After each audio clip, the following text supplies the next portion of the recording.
या देवी सर्वभूतेषु विष्णुमायेति शब्दिता नमस्तस्यै नमस्तस्यै नमस्तस्यै नमो नमः।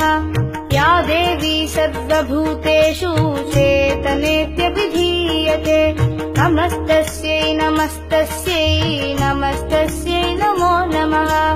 या देवी सर्वभूतेषु बुद्धिरूपेण संस्थिता नमस्तस्यै नमस्तस्यै नमस्तस्यै नमो नमः। या देवी सर्वभूतेषु निद्रारूपेण संस्थिता नमस्तस्यै नमस्तस्यै नमस्तस्यै नमो नमः।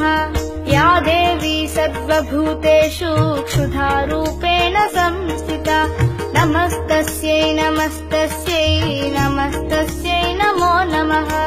या देवी सर्वभूतेषु छायारूपेण संस्थिता नमस्तस्यै नमस्तस्यै नमस्तस्यै नमो नमः। या देवी सर्वभूतेषु शक्तिरूपेण संस्थिता नमस्तस्यै नमस्तस्यै नमस्तस्यै नमो नमः।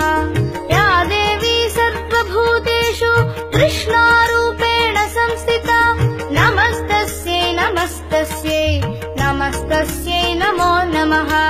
नमस्तस्यै नमस्तस्यै नमस्तस्यै नमो नमः। नमस्तस्यै नमस्तस्यै नमस्तस्यै नमो नमः।